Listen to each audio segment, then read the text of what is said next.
Hey friends, don't scroll. This is a video that is just for you. I prayed over this video and we all know the power of prayer. If you're seeing this, then Jesus really needs you to see it. Stick around, friends. This is a beautiful Sunday morning. Spend some time with God together. 1 Corinthians chapter 11, verse 28. Let a person examine himself, then, and so eat of the bread and drink of the cup. So what does this Bible verse mean? It's pretty short. We have to backtrack a little bit in order to understand why Jesus, through Paul, is telling us to always examine ourselves. We know that no one knows, not even the Son, only the Father, when the end times are coming, when the last day is, when judgment day will be. No one knows it, not even the Son, only the Father, for it is written. Knowing that, Jesus, through Paul, is telling us to examine ourselves constantly. And he says this for a few reasons. One of the reasons is because when we examine ourselves, we have to dig deep into a lot of empty and dark closets. We have to take out a lot of skeletons and throw them in the bare light for Jesus to see.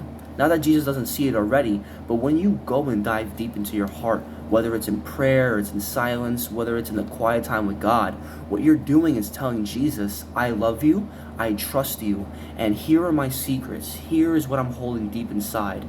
I want to give it to you. Only you. And I want to show it to you. What that does is that builds trust between you and Jesus. That's building a relationship. Jesus says, many will come to me saying, Lord, Lord, haven't we prophesied in your name, casted out demons in your name, done all these mighty works? And he'll tell them, away with you, for I never knew you. He's not telling them, I hate you. He's not saying that, but he's saying that you focus on doing works, not building a relationship with me. You thought that it was by works you get into heaven, not by faith, trust, and a genuine love for me. That's why he casted them away, because they came to him saying, look at everything that we've done. Meaning, look at everything that we've done, we deserve heaven. Not, Father, I don't deserve heaven, and I need you in a relationship with you in order to receive it. But getting back to the point, Jesus through Paul tells us not only to bring out our hearts to God, to lay ourselves bare, to present ourselves as a living sacrifice, both in deed and in soul, by letting everything out, confessing everything, even if it's a multiple day thing, if it can't all be done in just one sitting.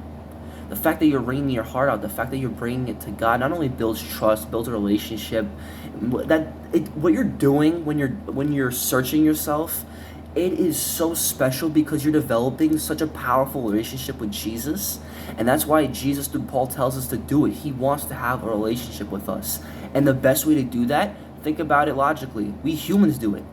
The best way to have a relationship with God, the best way to have a relationship with Jesus, is by searching our hearts, is by wringing out our hearts, is by laying ourselves bare for the Lord to see.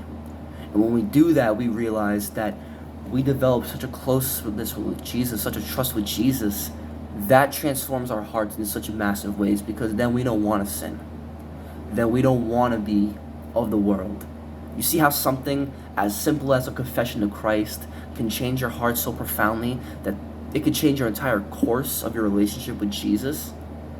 And it all starts from just saying to God something that's been heavy on your heart. So if you're seeing this video, the Lord really needed you to know that you've been holding a lot inside for too long. It's time to let it go. It's time to lay our hearts bare for Jesus. It's time to give it to God.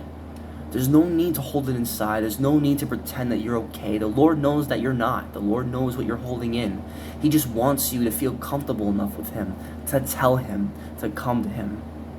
Friends, if you do that, if you take this message today for what it is, it's a message from somebody who loves you. If you take this message today and you really agree with it, practice it. And if you know people who need to hear it, share it with them. Doesn't make sense to hold things in when the Lord, the God of the universe, has His arms out and says, come to me, all you who are weary, and I will give you rest.